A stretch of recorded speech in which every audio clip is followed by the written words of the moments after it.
Uhuru. We got a deep panel today, man. We're four deep on here. We probably won't take any calls, so we're just gonna leave it at four.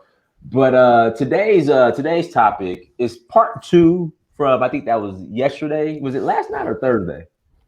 Our It was first, yesterday. It was yesterday last yeah, night. last night. Mhm. Somebody brought up an interesting point. I got a text message. Should Africa remove all foreign powers except for China? And the reason why the person said that is because China is so involved in just about every major infrastructure project in Africa. Can Africa afford to remove China? And then as far as the other foreign powers, they never brought any development, they just brought destruction. So uh Josiah Ibo Quenu. Igbo kwenu, uh kwezonu. Good boy. We'll let you start off. Should Africa remove all foreign powers except for China? All right. Well, first of all, I thank all the viewers that are out there that are supporting Dynast Emir, and he's one of the first pioneers in this, and he's done a lot of work, and he actually motivated me to do a bit, and now I'm getting really involved, but I'm coming from the technology side. That's the part that he's missing, so I'm filling it in. So I'm encouraging everybody else to do the same thing. Find a part that you can fit in and go in there and blaze the trail. Now, moving forward, I wanted everybody to know that I have I was encouraged by Dynast. Now Uh, I'm gonna be working on a YouTube channel, and I need okay. subscribers to Go support the subscribe to the man's effort. channel. Yes. Each one teach one. That's the channel, and I posted down the link there what the channel is all about. Now, in order to answer the question that's being posed to me, well, I like for you guys to subscribe or do whatever you can, but I'm gonna share everything that I know. That's the best I can do with my brothers and sisters. To answer the question, the way I look at it is Africa has to be this is the time for Africa, and this time round, Africa have to be very intelligent. When I say intelligent, I mean Africa have to be looking at what's in the best interest of Africa. And Africa has to be looking at what are other people doing? What is their agenda? What are they trying to perpetrate? We already know they want the resources, but Africa has to be looking at a whole lot of factors that play into the big picture. Okay. Now, Africa can do without can do without anybody. However, in a in the real world, in a practical world, and the kind of world that we live in today, it's important to have allies, friends, Right. and the people that you do things with. Another disclaimer there will be, or rather, a caveat will be make sure that your interest. Okay. Hello. Did he freeze up? Oh man, the brother got that Metro PCS 1G. Josiah. All right, Lou Major, go ahead. Go ahead and fill in. Well, to be frank, is a kind of a yes and a no. So I do think that removal of foreign national groups I don't even think like an outright removal of foreign national personnel as in people is necessary. I do think foreign military bases outside of every other country except Djibouti would probably be a good idea, although that would be very difficult at this point. Africa is in a particularly difficult situation in the sense that, if we're all very honest, Africa is very weak, and it's very weak because it's capital dependent. Now, let's break this down. Africa needs $60 billion per year over the next 15 years for infrastructure development. How Now, much? 60 billion, 60 billion, 60 Wow. billion per year. That sounds like a lot, but that's actually not a lot of money. Uh, Okay. I believe Black America by itself, okay, with the $1.8 trillion we produce per year, we could by ourselves fund all of Africa's infrastructure. And in right. the process, make ourselves extraordinarily rich. Like, let me Right. explain what that means. Imagine if, say, Black America owned all of the railways on the entire continent of Africa. or ports as well. owned all the ports, owned all the highways, owned all the power stations. You understand? That would, I mean, and that would only cost us 60 billion per year, 600 billion in total. No, correction. That would cost us 900 billion in total. I mean, it's not a lot of money. Are you there? Because you're frozen. Yeah, it's not a lot of money. The fact is, Africa's weak because we as black people are traitors. Are traitors, and it's not just. And here's what I mean by traitor. Okay, I do not feel sorry. After really thinking about this, I do not feel sorry for Africans and the abuse that they take overseas. And I don't feel sorry for us black folks in America and the abuse that we take here. I think, matter of fact, not only do I not feel sorry for us, I almost feel like at this point, we either like it, and if not and nothing else, we certainly deserve it. And let me justify that before everybody cuts off my head. But let's start off with blacks, Africans in China.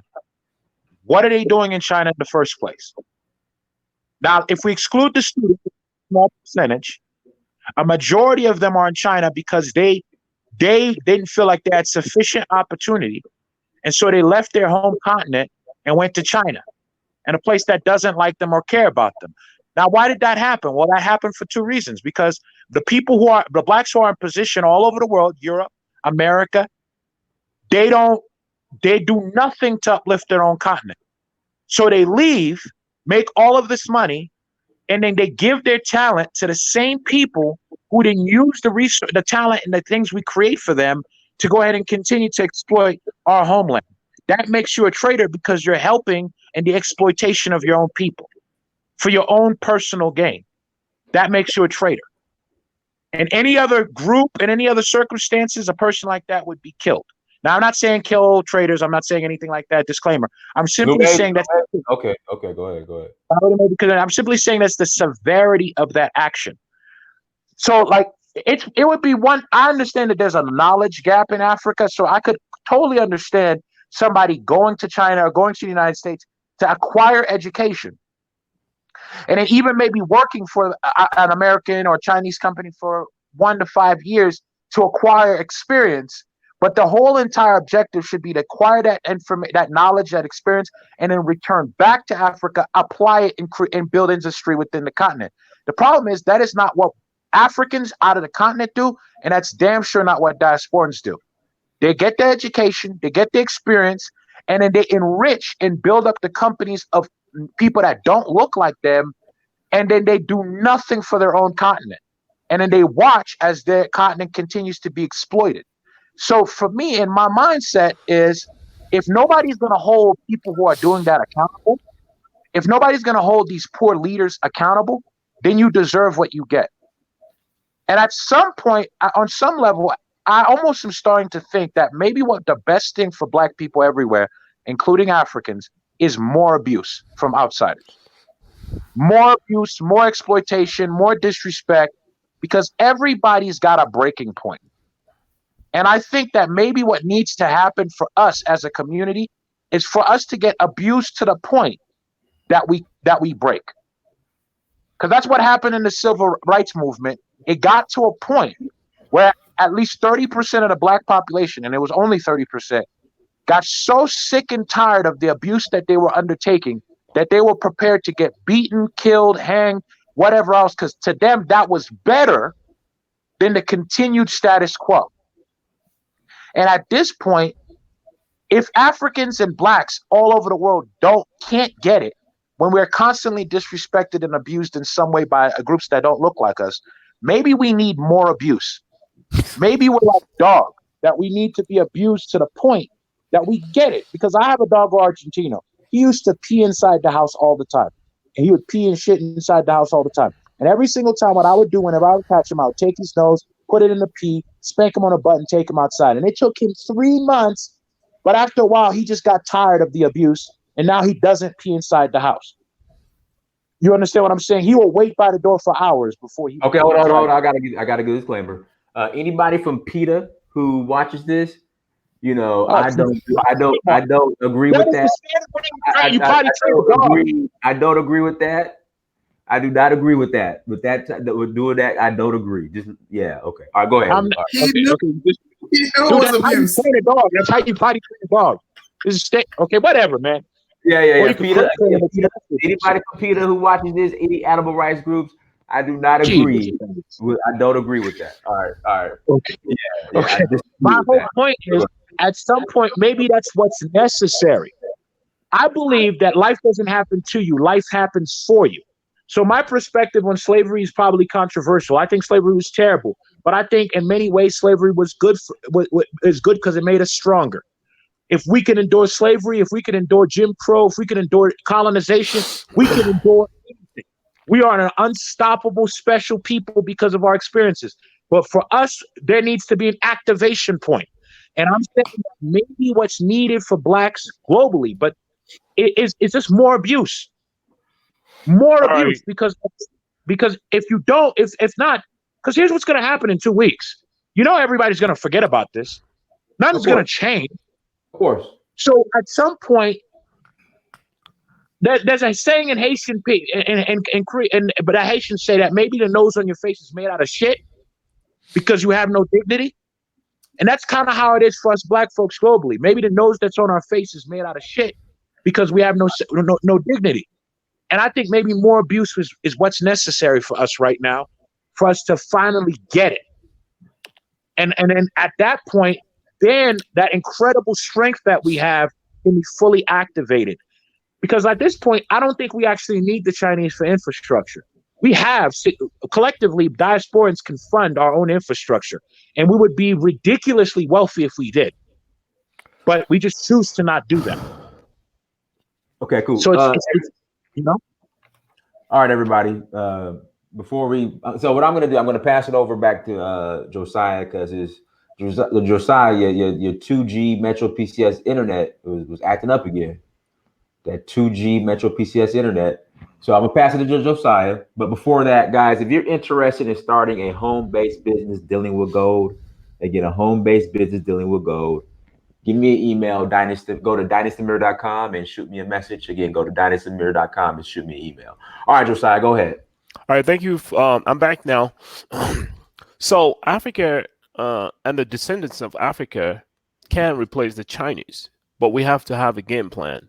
Like I was trying to explain it, that there's a need to be intelligence in the approach that we take. We're not here to fight or to show aggression against anybody because we are still in the making. We are moving from one stage to the next stage. And the advantage that we have is we have a level playing field. The technology has played on our side.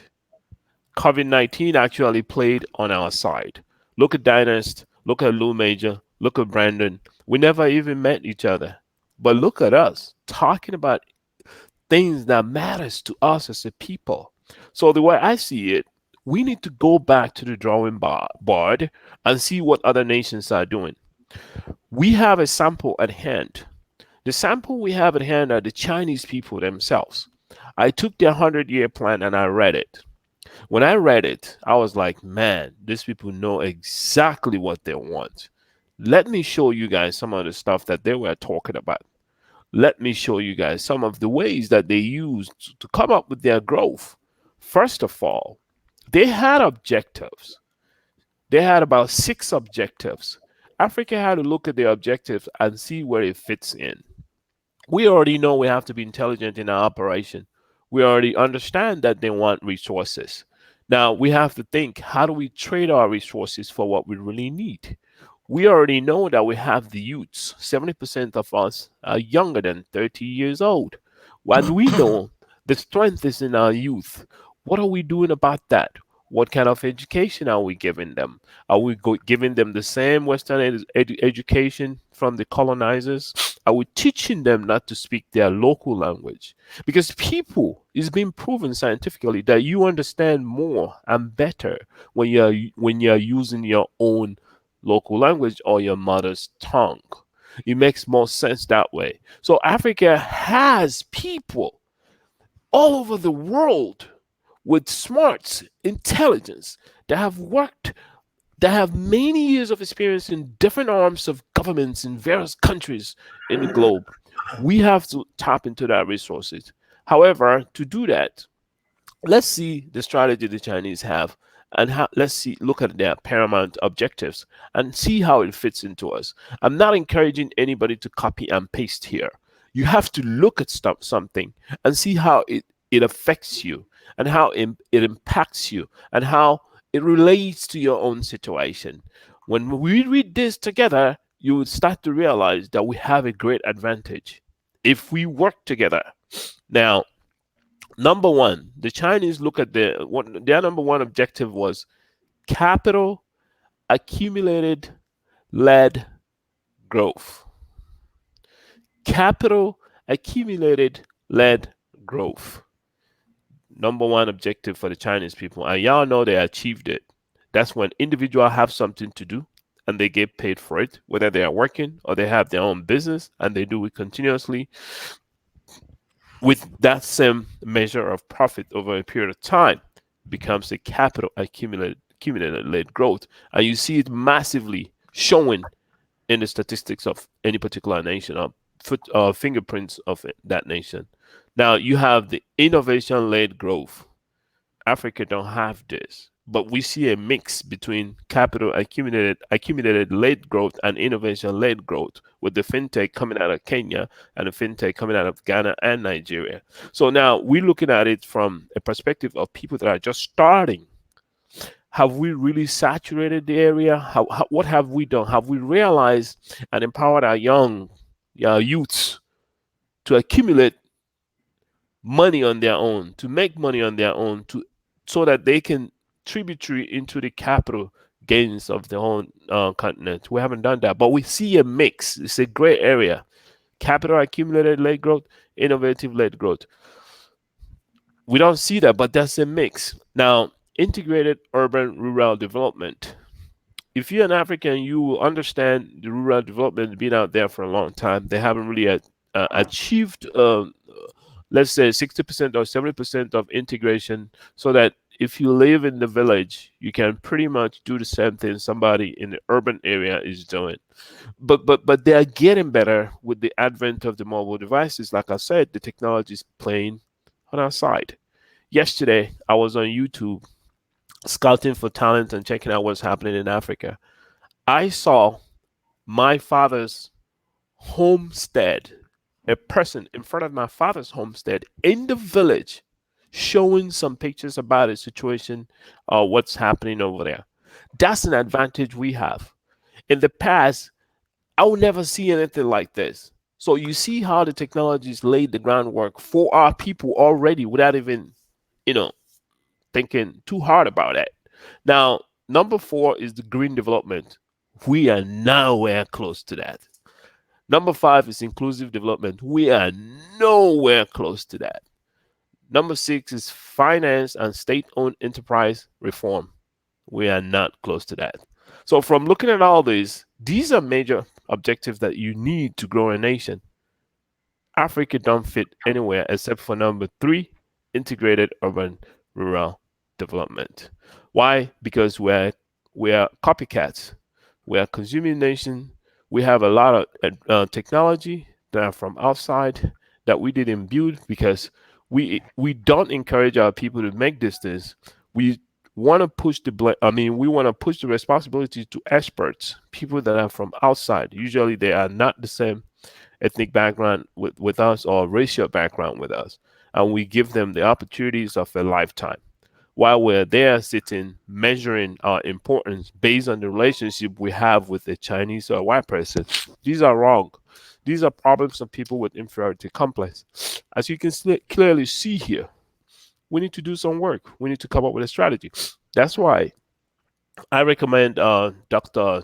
Arikana Chiwambori's strategy. She have a good strategy, just like what I'm talking about. She have it the same way I have it, that we have to organize ourselves and strategize so that we can pool our resources. These are free resources that we have.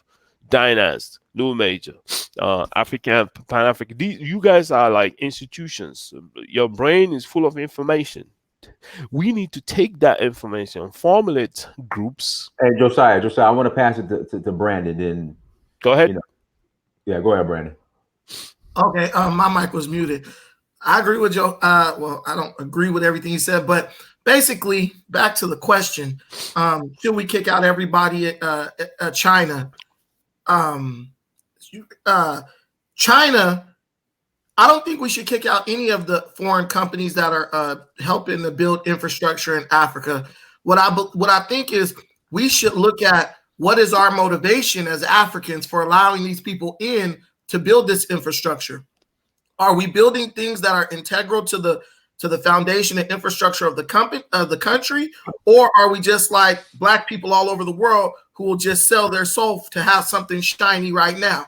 Every day in America, our people go into car dealerships and all types of places, jewelers, everything else, buying stuff that we can't afford with money we don't have just because we want instant gratification.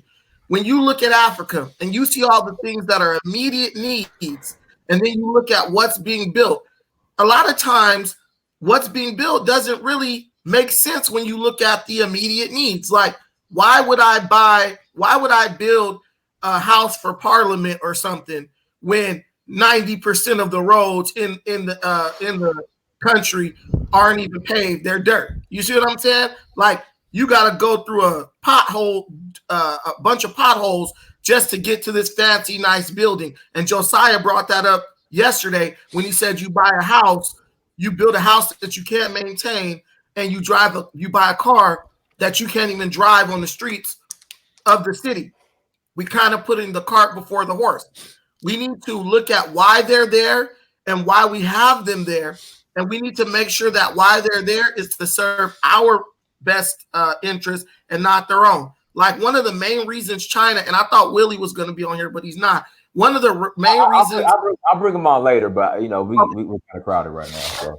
One of the main reasons China is in Africa and doing things for Africa is because China doesn't care about human rights issues, right? So like a lot of countries, when you talk about who is willing to do work in Africa, a lot of countries won't do work in Africa because there's certain things that they consider human rights violations. And China's not willing to, the countries aren't willing to address those things. So some countries won't loan money or come in to do work, right? China doesn't care about that. In Africa, African leaders, instead of saying, man, we need to get ourselves to get our situation together when it comes to human rights and whatnot, they just say, yeah, let's just go with the guy who's willing to let us do whatever we want to do and still give us money. But the problem with that is they have no moral compass. So when it comes time to where they have to make a moral decision concerning you, what will they do? Will they operate with you morally based on a code of ethics, or will they just punk you like the little guy and take advantage of you and exploit you? So you got to really pay attention to why you're choosing to let them do things in your country, not this lie that they're the only people willing to do things in the country. Guys, make sure as you come to the chat room, hit that like button, okay? Again, if you're not super chatting, if you're not cash apping, the least you could do is hit the like button. Again, hit that like button, please. All right, Lou Major, go ahead. Well, Brandon, I hear everything you just said, and I understand why you said it, but I'm gonna actually give you some very real realities. So, I guess everybody, but I'm coming back after you. The reality is one of the number one excuses that Western firms have repeatedly used as to why they're not doing infrastructure projects in Africa has been human rights, poor business environment, yada, yada, yada. That's not true. There has been since the 1970s, during Kissinger's time, a very clear, understood foreign policy, especially towards Africa, to not allow Africa to develop under any circumstances. And there's several reasons for that. Number one, Africa has the best soil in the world. Africa has currently somewhere the low number is 40%, high number is 60% of all of the world's natural resources. If you were Africa's development, as in actual development, is literally a national security threat. Because if you, for example, were to have a very powerful Africa, they would be able to bully everybody in the world. As in, for example, Africa would be able to dictate the price of every commodity all over the world, and they would be able to create a scenario where even if you have superior military technology, they would be able to destroy your military within a year or two by simply not supplying you with certain resources or charging you such a high price that it would cripple your economy. In addition to that, because Africa has something like 60 or 70% of the world's undiscovered gold, they can change the entire financial system and simply say that if you want our resources, you have to pay us in gold. That would destroy the economy, the global economy. Africa is a national security threat. That is why it has been very important that Western nations have ensured that Africa does not develop. So now, for example, if somebody were to use that excuse, for example, and say, well, Africa's not developing because of foreign interference, that's absolutely true. That's an accurate statement. However, their ability to implement this type of policy comes in their ability to control the leadership of these countries, who therefore allow foreign nationals, foreign corporations to come in and control those resources. And now Africa is at a point now where their human capital is so far behind that even if they were to seize control of their own resources, they wouldn't be able to manage them because they don't have the human capital right now to manage them. So, for example, let's just say a place like Tanzania. Tanzania is the only place in the world you could get tanzanite. And Tanzania says we're going to nationalize all of our tanzanite. They don't have the people with the knowledge in Tanzania right now to be able to mine the tanzanite, refine the tanzanite, cut the tanzanite, turn it into a usable product and sell it on the open market. They don't have that capital at this point.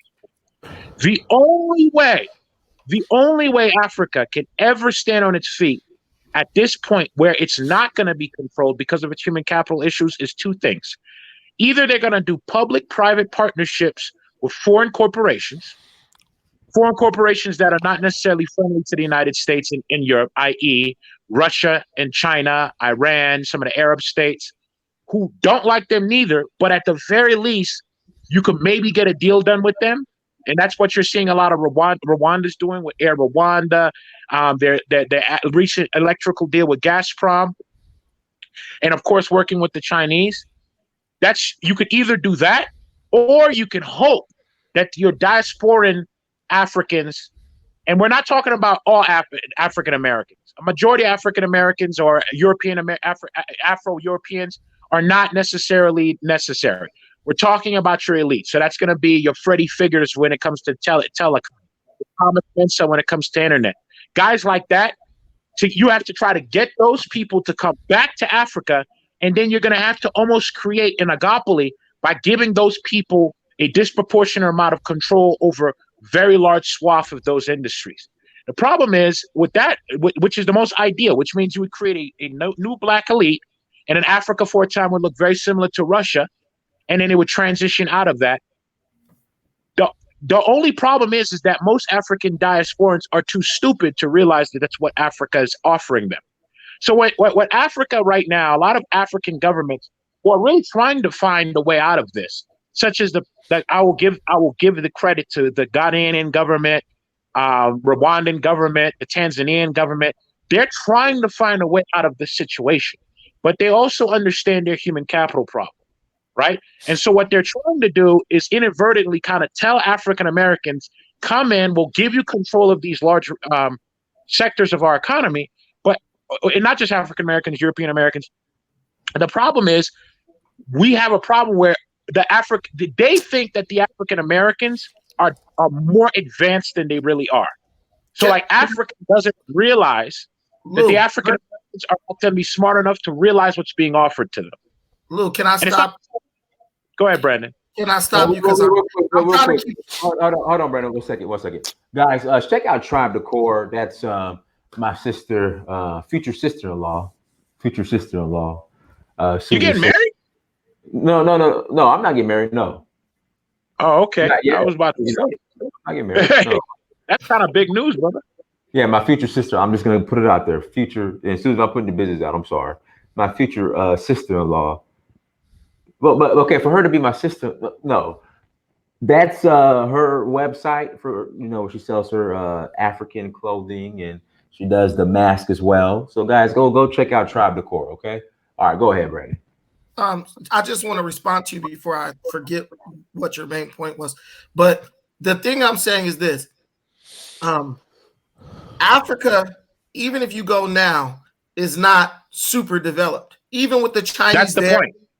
Wait, it's not super developed, and even with the Chinese there, their funding in Africa is going down every year, right? So at this point, they're funding Africa at the least that they've done in the past since 2012. So what I'm saying is, African countries are at a crossroads. They have to make a decision, like I said, that every black person across the world makes every day when they get their paycheck. Am I going to play the long game and build with what I got right now? Or am I going to go into debt, trying to get more than what I can afford right now, and then later on be wishing that I hadn't done that? I'll live to regret it. The Chinese are not doing the building for free. And they're not just saying, hey, we're going to give you resources. We're going to take your resources, which is what a lot of people think. The Chinese are actually doing a debt trap. They're giving you money, building things for you, knowing that you can't pay it back, just like a predatory loan. They know you can't pay it back, and they're waiting for you to default so that you will have to hand them over something that you do have that is able to generate revenue. They did it in Sri Lanka. I believe they're trying to do it right now in Kenya. This is no secret. So but what I do know is there are other small countries in the world that do have the means to build infrastructure. And I think that our countries in Africa can build infrastructure. You have billionaires in Nigeria. There's no way you can tax these billionaires to fund infrastructure. There's no way you can work with these corporations. We are living in 2020. People are going all over the world every day. You can get oversight committees that aren't even from your country to make sure that things are done ethically and are done in an ethical way. There's so many other options than just saying, oh, well, we can't do this and we have to create an incentive for this person to do this and do this. How about this? You won't even give them a visa to go unless they sign a contract saying they're going to come back and put 2 to 3 years into their country. You go to Nigeria, you have all these engineers. Man, I'm in America. Every freaking Nigerian I meet is an engineer, a lawyer, or a doctor. But yet you go to Nigeria and they talking about we need Chinese people to build this, build that, do this and do that. You don't need them. You just have people like Willie talking about, man, you need the Chinese, you need the Chinese. You don't need them. You just have a bunch of people who call me, who talk about me, but in reality, they're the ones in their mind who feel like they're inferior because they feel like a black person can't freaking paint a fence just as good as a Chinese person. And we need to stop doing that. We need to change our mental situation and start working toward doing it ourselves. And even with Josiah, I get your solution, my brother. But if you look at a movie like Black Panther, T'Challa was the king. His sister had the technology. So just because you got the technology don't mean you're going to be the ruler. Because at the end of the day, the ruler is not the person who has all the information. The ruler is the person who's best able to choose which person is best for which spot.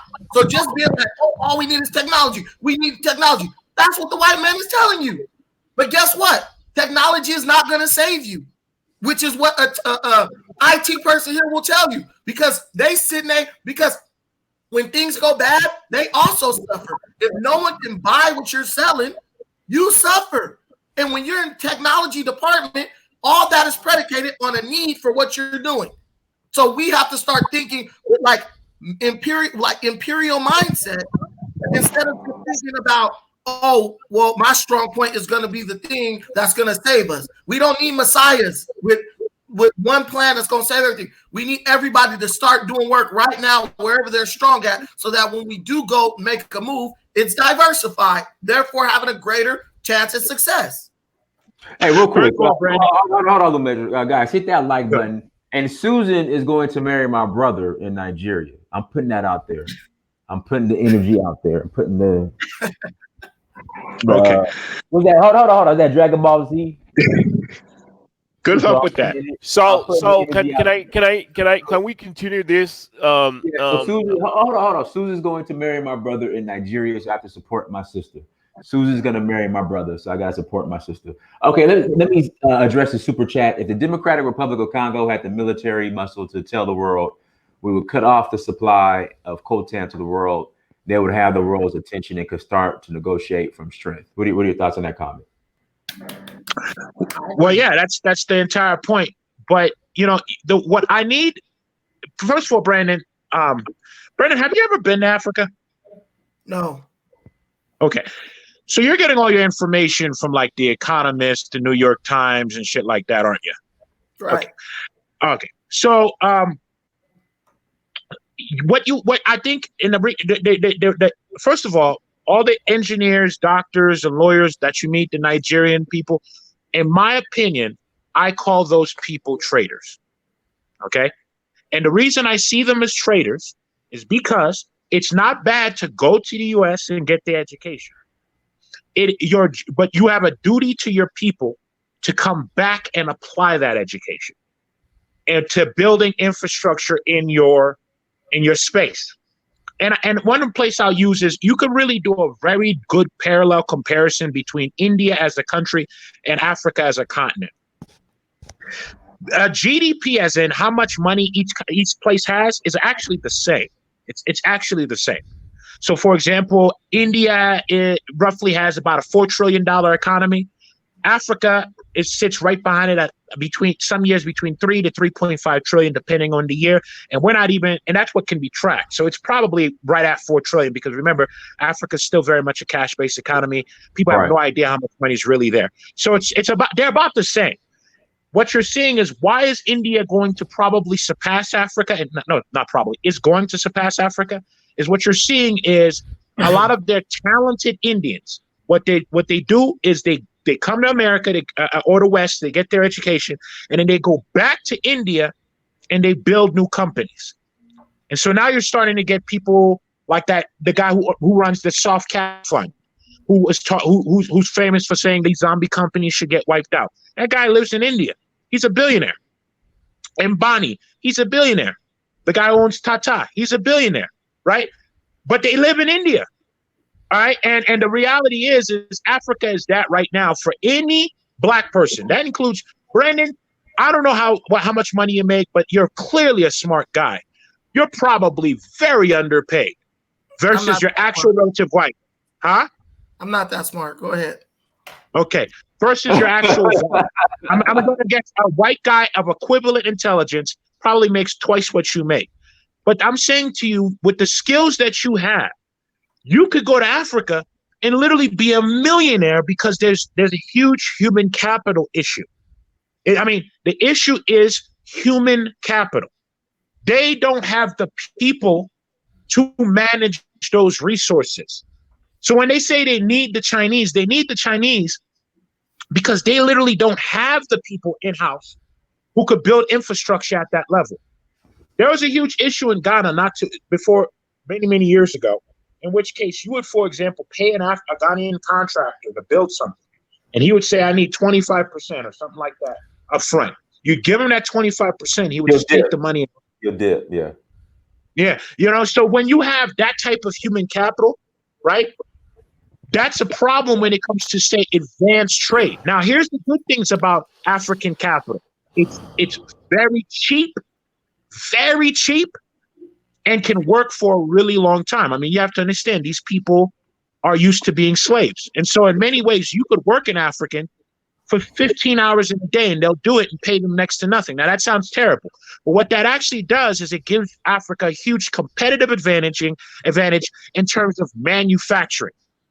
So Africans can manufacture shoes cheaper than everybody else, anything cheaper than everybody else, agricultural products cheaper than everybody else, because they have a huge labor force that's very cheap and will work very, very hard. What they don't have is a management class that actually has a stake in Africa. So what happens is all these foreigners come in who do have those skills, who do have that knowledge. They don't have a stake in Africa. They use the natural in-house resources that are there. They use the cheap resources the cheap labor as a resource to extract it, and then they ship that back to their home countries and create a finished product and then sell that all over the world. What Africa needs is, for example, a guy like Freddie Figures, who's worth $62 million here, who could be worth $62 billion if he just moved his business to Africa. You need a guy like Freddie Figures to go ahead and say, okay, give me give me control of the telecommunications of all of Africa.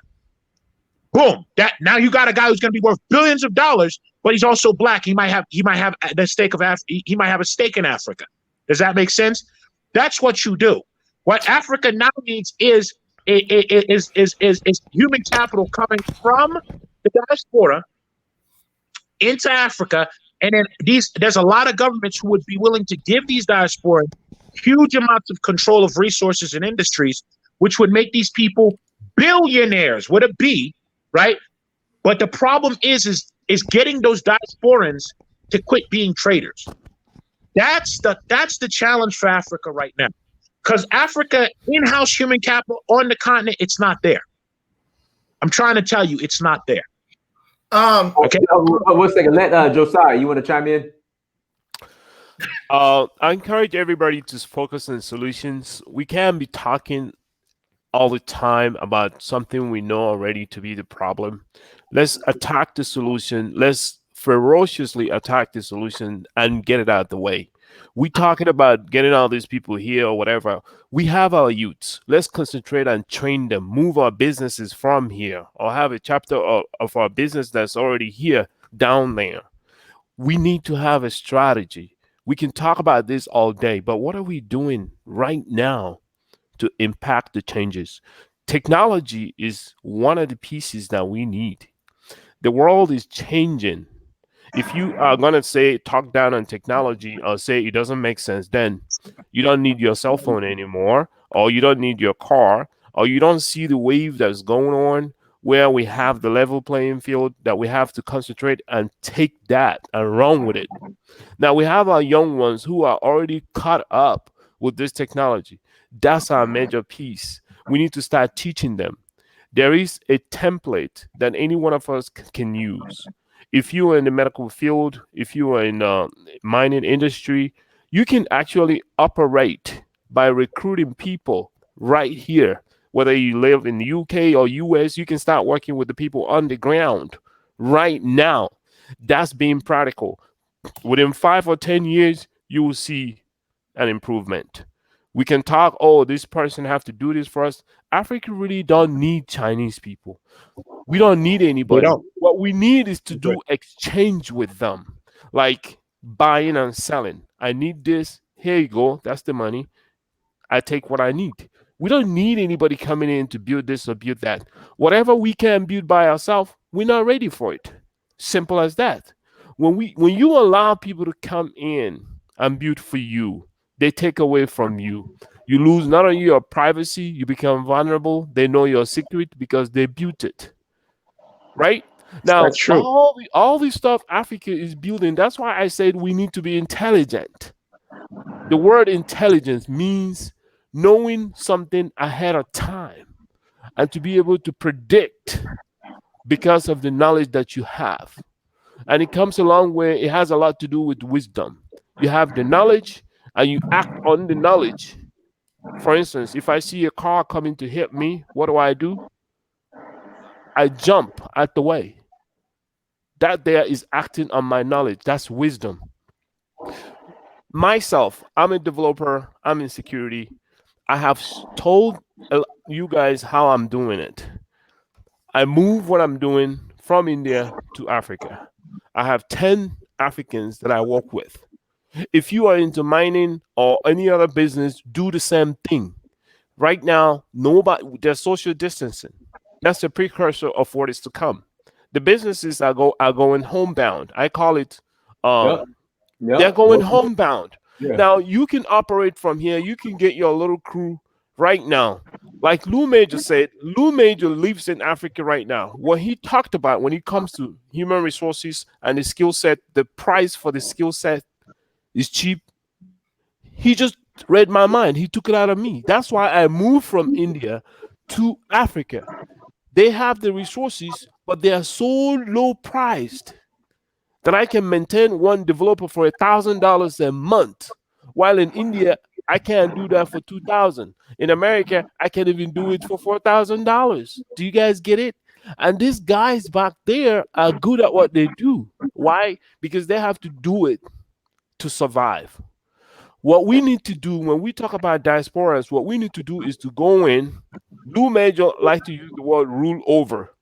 I like to use the word lead. What we need to do, they know that we came out here. They already have a complex because they think everything white is good. And we from out here, we have a lot of advantage over them. But we can't do it that way. We have to allow them to grow with us by assimilating with them and Okay. telling them the truth about where we came from and making them understand the need why we're doing this is for us to rise together and grow together. I have written a template on how you can achieve this on your own. You don't need the government. I went to the Chinese document and I read what their objectives. I realized where Africa fall into is the urban and rural development. That's where we fall into. What I did was I went in there and I capitalized based on my strength.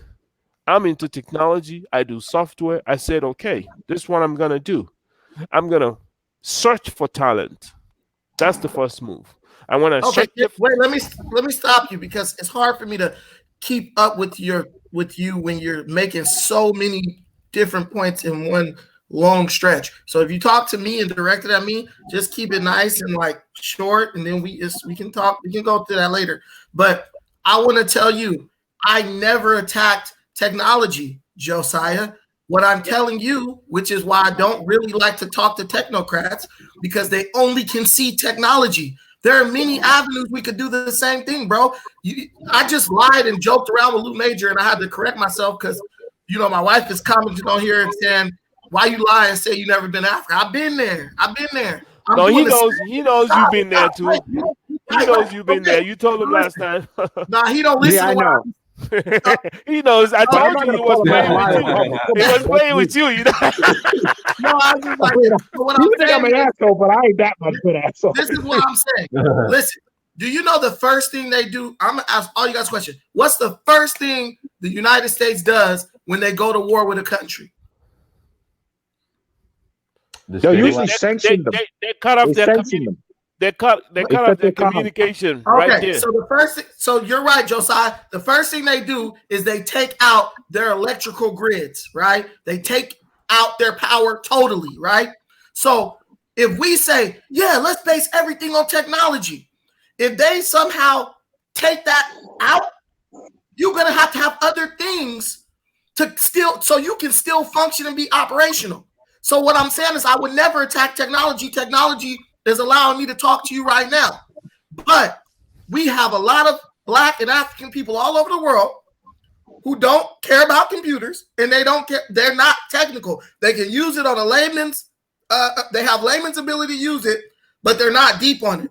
But they have many other strengths that we can use to achieve that goal. We can put it all together. There are Brazilians in South Africa, Kenya, and I don't know about Ghana, but they are opening Brazilian jiu-jitsu academies in Africa right now, making more money than they would make in Brazil. So you can't sit here and tell me that everything's going to be solved through our ability to program a computer, which wait. I know you want to talk. You can ask Dynas. When you talked the very first time, Dynas, what did I do when he was talking about all this stuff? Did I email you? Yeah. I said, I want to get in contact with that brother. I like what he's doing. I want to support him however I can. But what I'm telling you is, my grandma used to tell me it takes all kinds.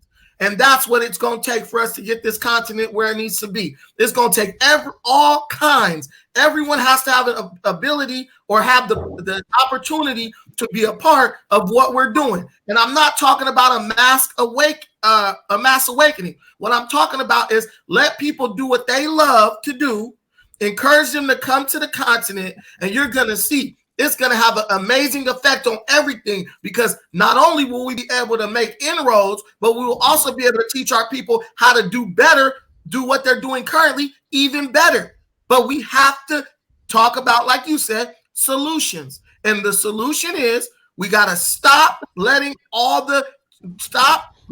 these other countries go in and do what we can do ourselves. And the only way we're going to do that is by getting people to go to Africa so they can see the opportunity that is there and take advantage of it. Because that's what I did. I went to Africa. I saw an opportunity and I created some businesses. I saw an opportunity and I hired some people. You know what I'm saying? The only way I would have ever done that is by going. And I did it, and this is what I did. Black people in America, we are show me. Damn what you talking about. Show us what you're saying so we can see if we want to do it. And if we see it and we like it, we going to do it. That's it. You know, Brandon, you actually just confirmed something I was considering, Brandon. And I want to go ahead and say that you have inspired me. No, actually, this is a good thing. I was going to actually do this in secret, Dinus. I was going to shoot you an email, and I was going to do it in secret because I didn't want my name behind it. And then you actually have inspired me to go ahead and do this. The other day, the last time I was on the show, I said, man, why can't a group of black people go to places like Tanzania, Kenya, Ethiopia, that produces the best coffee in the world, and start up in Rwanda, and start up a coffee company and just export that coffee? And I just sat there and I said it. And then what I recently was thinking, man, you know, instead of me saying, why don't somebody go do it? Why don't I just actually go ahead and do it? And so for that reason, man, this is a shameless plug. I'm actually going to be starting B1 Coffee Company, Black First Coffee Company, in which case I'm going to be selling and exporting Tanzanian Blue Mountain coffee. I actually have a meeting with a couple of coffee plantation growers here next week that I'm going to be flying down to Arusha to meet. And I'm going to be getting the coffee directly from the plantation owners. And what I was going to do is I was going to partner with Dinus and see if he was going to market it for me, because he's a brilliant salesman. I'm down. Much better salesman than me. You know, I'm down. I don't say you down and you're not really down, okay? I want to get it. Let me stop. If the numbers are right, of course. You know, hey, but guys, hold on before we start. Guys, hit that like button. We have almost 400 people watching. Hit that like button, please. I appreciate just hit. And I actually want to contact you, Josiah. I got your email, and I was going to wait till after the meeting. So look for an email from me, because I want to see how you could integrate your technology into my business, especially with this project. This is an experiment, about $50,000. But my hope is, the whole reason I'm even saying this, Brandon, is I want to see if you're right. So I'm going to launch this, and I want to see if black people are going to support it. But more than that, I don't even care if black people support it, white people will buy it. What I really care about is if people seeing somebody do that, if that's going to draw talent to Africa. You understand what I'm saying? Because what I'm realizing is that's the solution. Now, maybe I used the wrong word of rule over, you know what, whatever. I'm not a politician, okay? Dinus is a salesperson. That's why he has the YouTube channel. There's a reason I don't have a YouTube channel. I'm not that type of person. I'm too direct. I'm too forward, okay? But what I am is I am very shrewd. I understand the reality of life, and I understand the reality of the world. The issue with Africa is Africans. But it's not even the Africans' fault. They have been deprived of knowledge for decades. The fault that it is the Africans like me, you, Dinus, who are capable, who do have the knowledge, who will not take on the responsibility of taking on these industries that need to be taken over. That's just the reality. And I, for a long time, I've wrestled with this. Like, why won't black folks take on the responsibility? It's going to make them very rich. And what I'm starting to become convinced of is maybe black people are afraid of actually having all that wealth. Lou Major. I don't get it. There is a cliche saying that goes around, and I love cliches. I love them because cliches are so accurate. That's why they became cliche. We are the ones we've been waiting for. We looking at a bunch of people thinking they gonna do something that we are the ones who have the testicular fortitude to do. But Because we're already doing it. But Josiah, you're absolutely right. But you're absolutely right. We need solutions. But the solution is clear, is that we need the human capital from the diaspora going back to Africa. The African leaders understand this. Some of them. The ones that, some of the more prominent ones, they understand this. The problem is what I would like for us to discuss is what is the solution to get African Americans, Afro-Europeans to go back to the continent. I mean, that's where I want to spit ideas back on that, and maybe the four of us or the people or somebody even on this chat thing, we could start something. Okay, because look, talking about what it's going to take until the first Black American millionaire who gets rich the first Black American who becomes a millionaire in Africa. You know, he makes his millions. He's on TV stunting with his Rolls Royce Phantom and his gold chains and his gold earrings. It's going to take that for Black people to want to. Hey, Donis, man, you got to sell me that watch, man. I like it. The millionaires have already come. They've already went to Africa. They took their money out. They went and did their little show, got their flute, and they went and said, hey, I'm in Ghana. And then they went back to America. We have to understand that we're already doing it. Dinas, you're doing tours. Me, I'm in the hospitality business in Africa. You know what I'm saying? Lou, you about to do the coffee thing. We're already doing it. This is how we create we're marketing Africa. We're bringing notoriety to Africa. Gonna bring a bunch of people there. But Brandon, he's talking about to the masses, and I think to the masses, we'll have to entertain them. And that's like. Brandon, I mean, that's like a spirit. The Black folks that would be moved by that, we don't want anyway. We're talking about that's like a spirit. That's who we need. That's like a spear having a dull tip. It ain't penetrating nothing. We're the tip of the spear. The tip of the spear is the smallest point of the spear. That's what's going to make the impact. That's going to make the initial incision. That's going to let everything follow. Like for example, Ghana year return. What I guess motivated the majority of Black people to go? They saw all the entertainers, Beyonce, Jay-Z, Boris Kojo. They saw all the entertainers going, so then they followed. So, but once but go ahead, Lumayan. You know, to be successful, successful or to achieve a certain goal in life, usually the people that follow the crowd, they don't get it. They don't achieve that. It's usually the people that go on the left side while everybody's going to the right that end up finding a way for the rest of us to follow. I'll give you a couple of examples. Martin Luther King, Malcolm X. These are people that lived here when it was terrible, really difficult and terrible. When Black people were treated as property, they lived here. And they were not buying the idea of being subjugated under the master's way of life. They went to the left. What happened? We got civil rights, and people are free today. These are one of the smartest and the strongest people in the world, and nobody acknowledges that. I'm sitting here giving an example of what is happening, what I have seen and experienced, and how I'm cracking the code, which could be duplicated in every field. You are in hospitality, Brandon. Lou Major is already in Africa looking for wonderful opportunities. He has an advantage. I'm here in the US and I have a strong background in technology. And I'm saying there's a template you can use. It's not only restricted to technology. You can use this template because of COVID-19 have paved the way, and people like us that have the vision have seen the direction. You can take the template as a person in hospitality.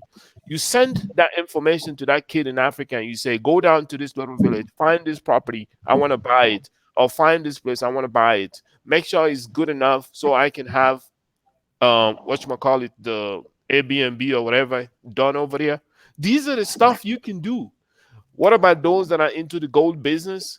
they can have these young people over here and start working with them, teaching them how to find occlusion in gold or diamond materials, abrasiveness, all that terms. That is what I'm talking about. We don't have to wait for the government or wait for anybody. Dynas has touched many of us through what he's doing. He's talked to me, talked to Lou Major, Brandon. Lou Major, Brandon, you have to take it up a notch.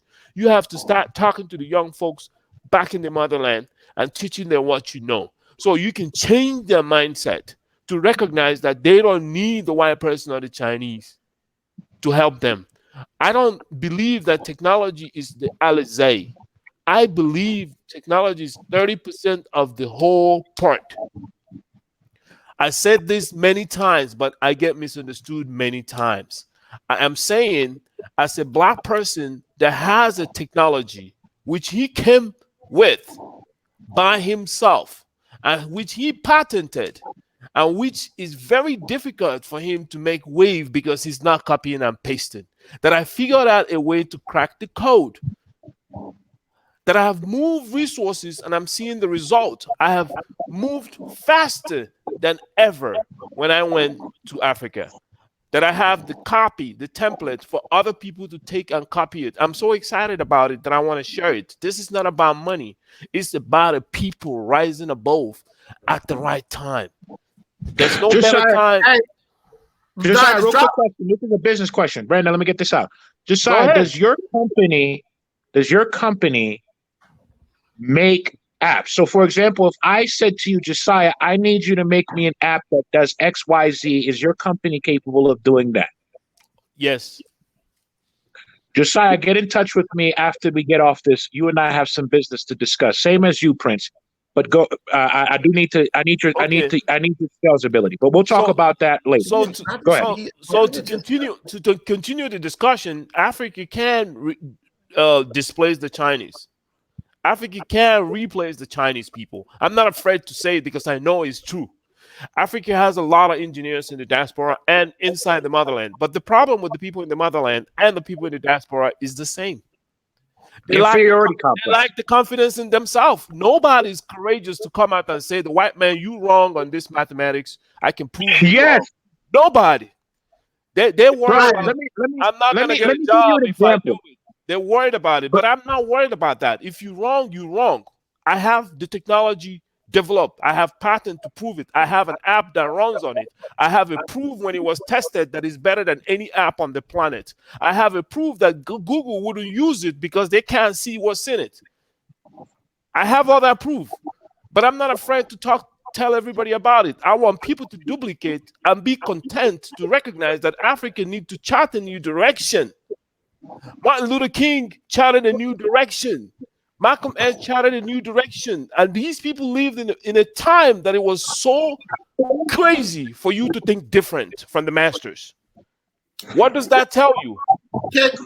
Can we just say something about the comment that Misi commented about? There's more freedom for Nigerians in the diaspora than Nigerians in Nigeria. I don't understand 100%, but man, look, Nigerians, one of the biggest gripes people have against them is they always thinking like everything outside of where they at is better, right? You got 1 million Nigerians over here, professionals trained, then spend hundreds of thousands of dollars given to the white man who won't even think about going back to Nigeria to do nothing. And that's part of the problem.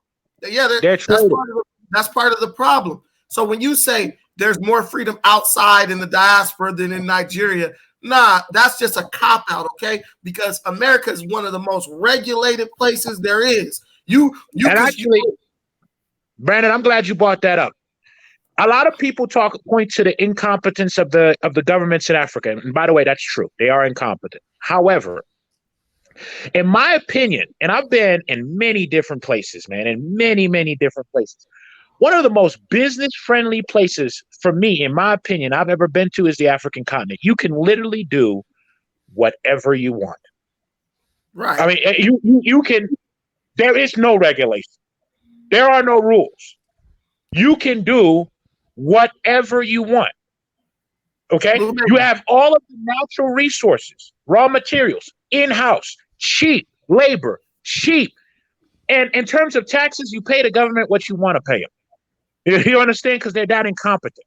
So, like, I mean, dude, listen, there are a lot of Nigerians. We can't just point at Nigerians and say, this is an African issue. Nigerians are just very loud about their traitorous behavior. That's the only difference between Nigerians and everybody else. They're just loud about it. They all think the same way. But that's the problem. It's that what that guy, whoever the hell said that, it's the problem. That is the problem. That person doesn't want to step up and take on that responsibility.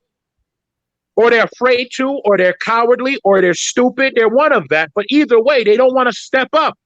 And that is the problem. They feel comfortable working under the white man. He pays them $100,000, $200,000 a year. He takes the technology that Nigerian makes for him, makes billions of dollars off of it, uses that money to continue to exploit his own people. He doesn't care. He's got himself a nice 3,000 square foot house in some U.S. suburb.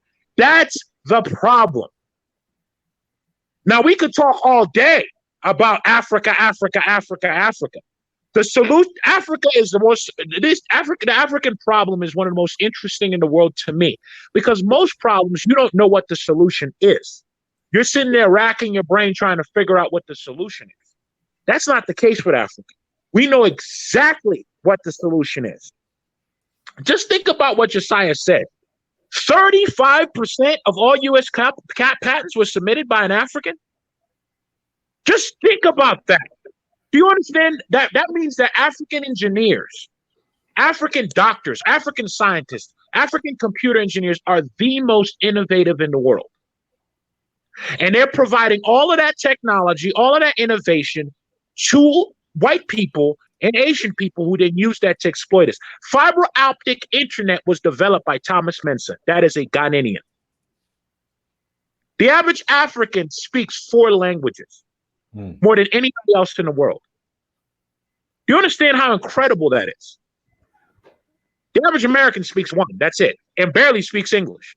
Let's just put that out there. Okay? Africans pick up languages faster than everybody else. That's one of the reasons why I am almost certain that the best coders and the best mathematicians will probably down the road come out of Africa, because both of those things are in essence their own language. Math is a language. Major, you are on point. That's my main reason why I opened up Each One Teach One, so that I can showcase the African coding talent, and then we can replace India, because all Africans that I know take their business to India, while a lot of Africans are in Africa coding. Uganda, Kenya, Tanzania, Nigeria.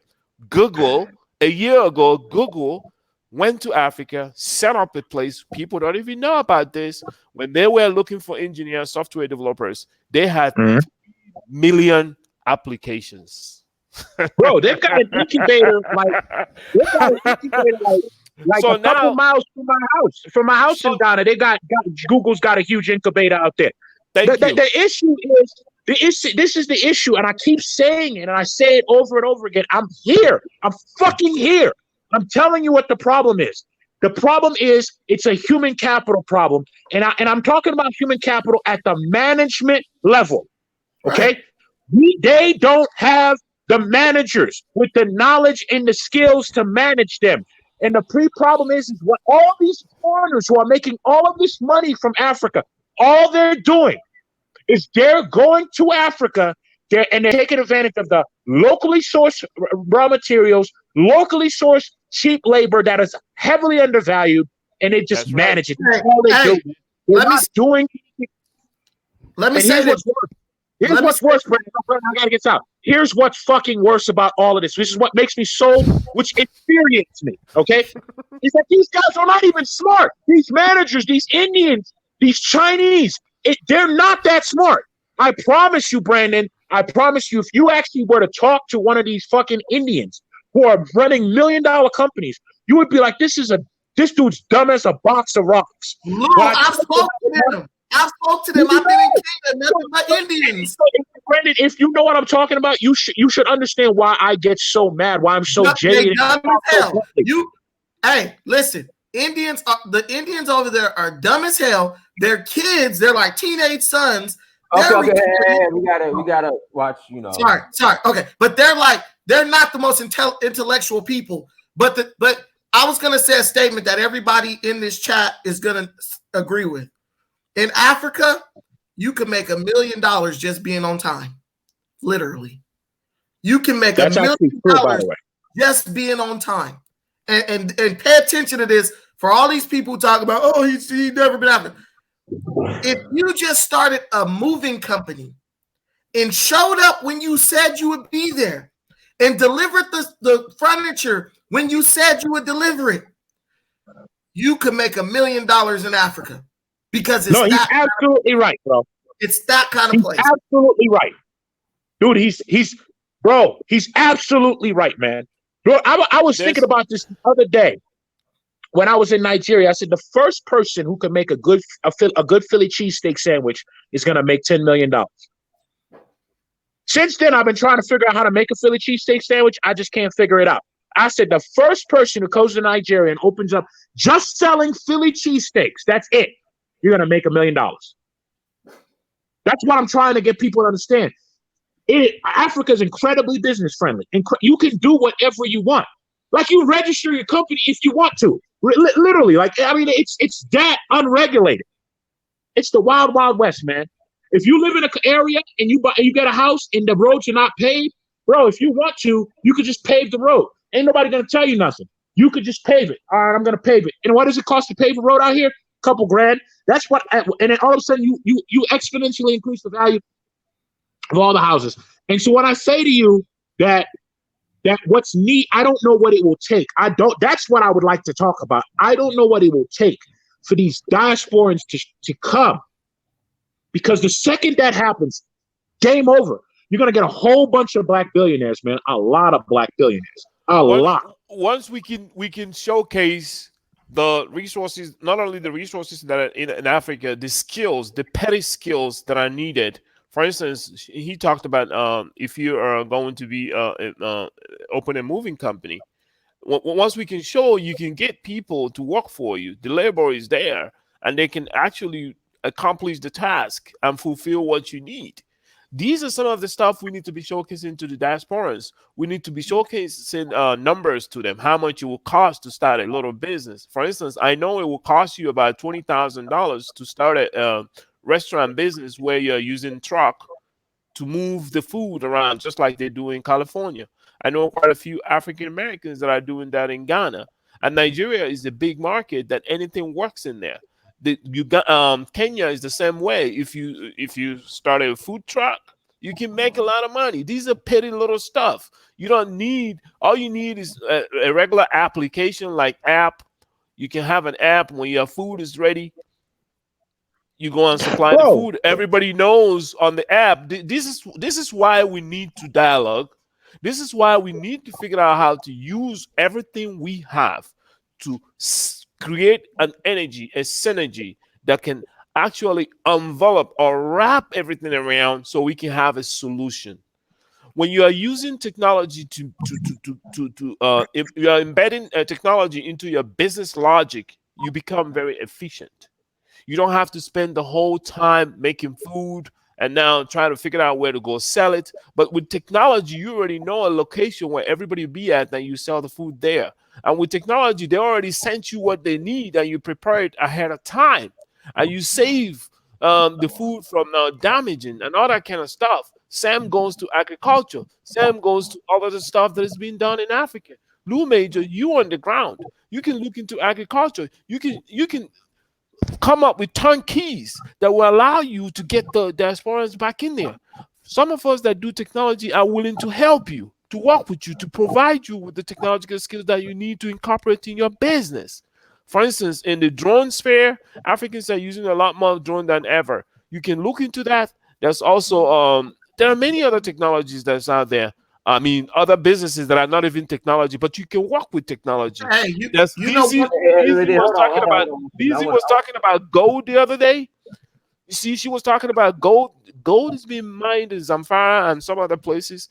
You can mobilize people, the foot soldiers. Let Willie Fungi call in, please. Let Willie Fungi call in. He says he's got an explanation. Let him call in. If you want, I'll talk off. Hold on.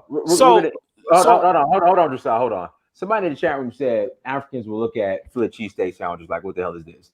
There is a Nigerian. Hold on. There's a Nigerian who was over here in the diaspora. He born in Nigeria, came to America. He went back to Nigeria, to Lagos. He opened up a barbecue restaurant in Freedom Park. He is making a killing, and it's expensive as hell too. But he's still making a killing.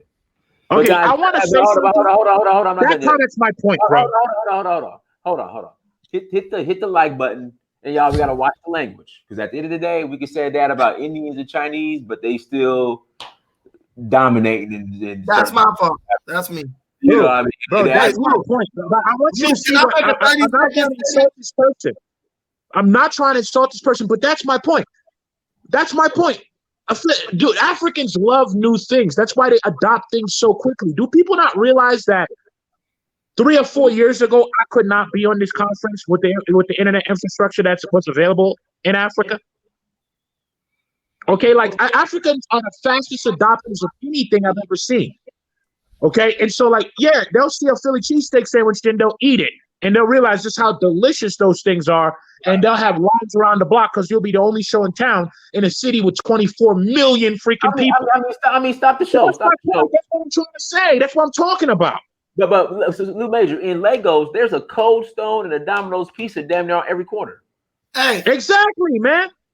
And Domino's really isn't that good. I mean, it's better than Papa John's, but someone told me in Kenya, I kid you not, they were like, Kenyan in America was like, man, Kenyans don't like cheese, right? He didn't like cheese, so he's like, Kenyans don't like cheese. I'm like, okay. I go to Kenya. There's a damn Pizza Inn. It's called Pizza Inn. There's a Pizza Inn on every corner. What's the main ingredient of pizza? Cheese. But you told me Kenyans don't like cheese. There's a KFC on every corner. There's Cold Stone, like you said in Lagos, in Nairobi. It's Cold Stone everywhere. When you go to America, people go to those places, but there's a bunch of smaller versions, mom and pop versions of these places.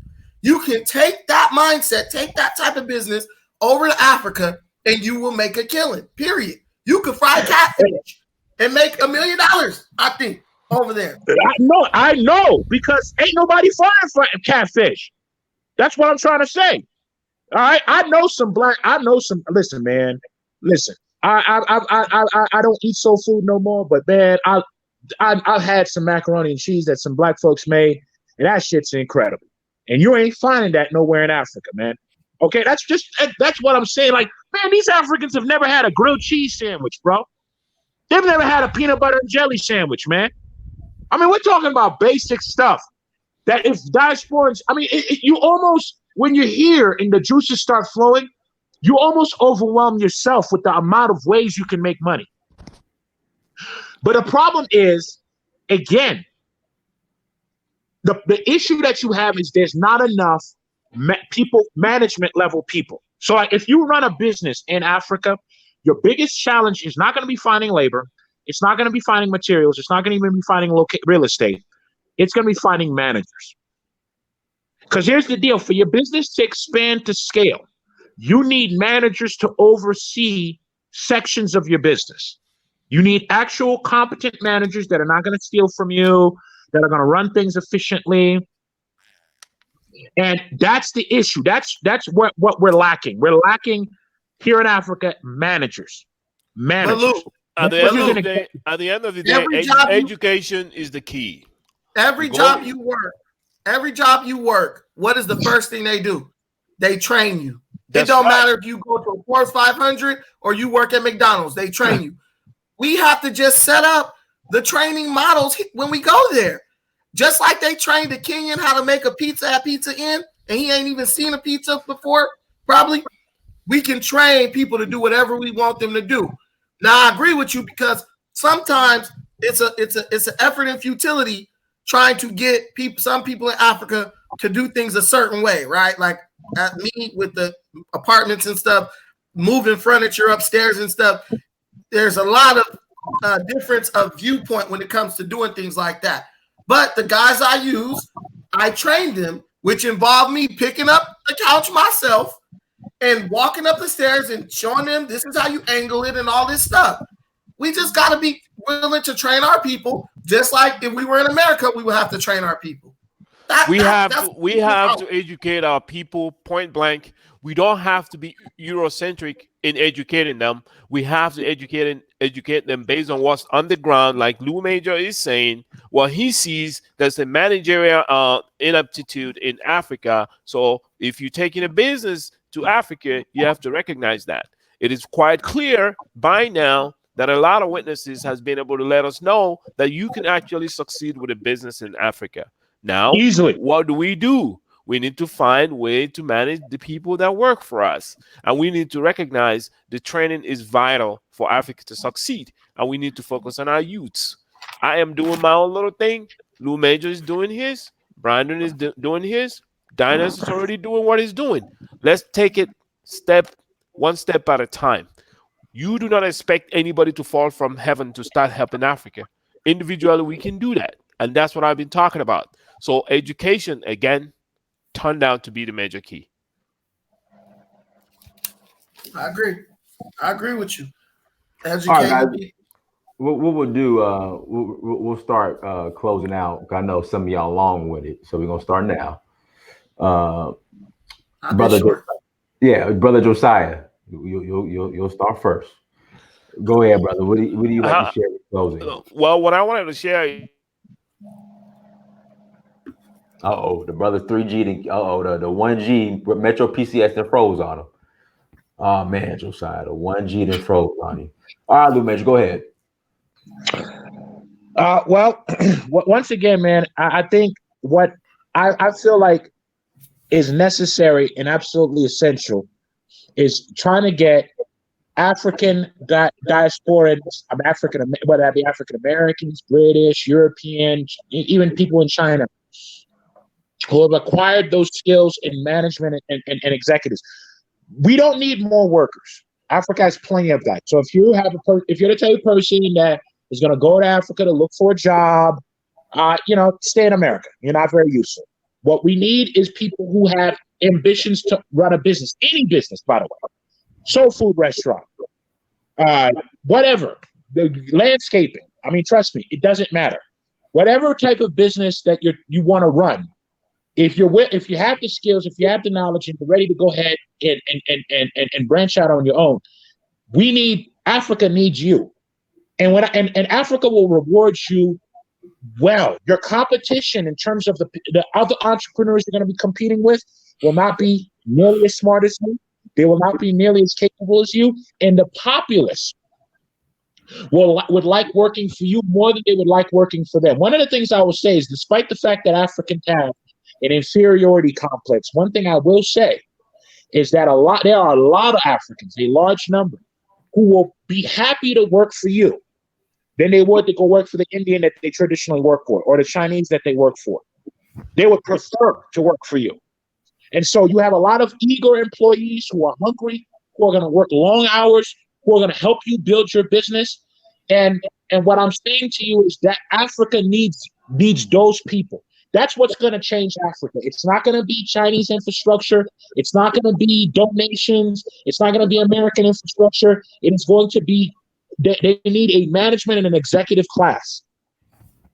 Okay? And I know that there are a lot of African Americans, especially African Americans, who are being underpaid, who got master's degrees, PhDs, who's got MBAs, and are barely making it in America right now, struggling under student loan debt. But you get to work, say you can work for LG or Walmart or whoever else you work for. I know I've met African Americans with 2 master's degrees working at Walmart. And I'm saying that those same people who are helping making these white people rich, man, if you were to take your talent and come home and come here, there are millions, hundreds of millions of dollars that is waiting for you. Yes, the infrastructure is not as nice. Yes, the electricity goes out sometimes, though that's getting better. Yes, the internet is slower. Yes, it's not as nice. We will all agree on that. Okay? All of us could agree on that. But guess what? It's wide the fuck open. You could do whatever the hell you want, man.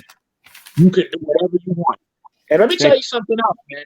If you live in a mansion, and I'll tell you, we got other people, man. I mean, you see, but go ahead, Lou. You got 30 seconds. Go ahead and get it out. Go ahead. I'll say this, and it's the final thing. Listen, man, the front of my house, the road is not paved, but I live in a big ass house. What I can tell you is, even though you might not, the roads don't get paved, if you live in a mansion, you get used to it. All right. So I'm just simply saying, guys, come home, man. The continent needs you, and there's a lot of money to be made. That's all I got. Okay, brother. Thank you so much. Thank you. Let's get Brandon, you're gonna go last. All right, Josiah, go ahead. Okay, Josiah back again. Thank you for the opportunity. I'm gonna save quite a few things, and we'll continue this Josiah, conversation. listen, Josiah, we're closing out. Hey, Josiah, we're closing out. You can't say quite a few things. All right. So whatever you do, whatever you've learned from this section that we had now, Lou Major has made it very clear there's money to be made in Africa. You need to find yourself, at least visit Africa and find a way to see what you can actually do there. And it doesn't require a lot of money to start off a business out there. And there's a lot of people that will work for you with all happiness. Now, that's what one of the ways you can help for the continent to grow. We can't rely on other people, but we can't just be talking. Therefore, we have to be a part of the what's going on. So whichever little way that we can find ourselves into the equation, that will be very much appreciated. And for myself, I do have a channel that I want to use to push this agenda of getting people to the continent so we can all grow together. Is each one teach one, and I mentor young Africans in the area of my strength, which is technology. And I hope I've been very useful and effective in trying to help out today. And thank you guys for viewing and listening to what I had to say. You know, Josiah, listen, you got about another 45 seconds, man. Go ahead and use it. Okay. Go ahead and use it. All right. Now, the major reason, the aim of the channel that I started off, Each One Teach One, is to showcase the talent that's there in Africa. It doesn't have to be technology alone, but I wanted to show that there's innovation and there are people that write very good code. And because of that, I'm encouraging, if you know anybody that might be interested in being a part of it, I'm encouraging them to come so I can be able to give them work to do, and then they can testify to the fact, and we can actually show what we've done. And then the diasporans will see that they can save a lot of money by engaging African developers. And then before you know it, it will be like a cycle, almost like what the Indians are doing. The difference would be that the Africans speak better English than them, and that will be a boost, and it will help the continent. Okay, thank you, brother. All right, Brandon. Go ahead. And make sure you shout out your page too and all that. You know. Oh, okay. I have a page called Pan-Africanism Strikes Back. I encourage all of you, I beg you to go like and subscribe to the page.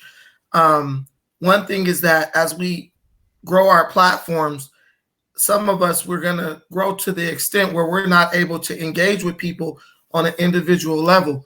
So the best thing is, what's necessary is for us to continue to create different platforms so that people who may have showed up a little late to the party still have access to a person who's over in Africa doing work, so they can get some type of mentorship or just tips on what they can do to do the same, right?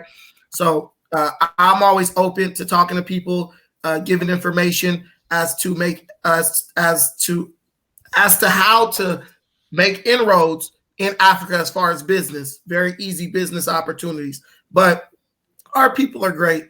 We're capable of doing anything that we need to do and anything that we set our mind to. Just in Kenya today, Twitter, there was a post saying that a woman developed the new Kenyan police officer uniforms. She's a Kenyan, and they're basically going to make a contract with her to make those uniforms. That contract would have went to the Chinese if it had been another situation, if it had been another time. There was also someone who made masks, COVID-19 masks, to protect people during COVID-19, also made in Kenya using cotton grown in Kenya or something to that effect, made by a Kenyan. All we need is the opportunity to show what we can do. And then that will remove all doubt.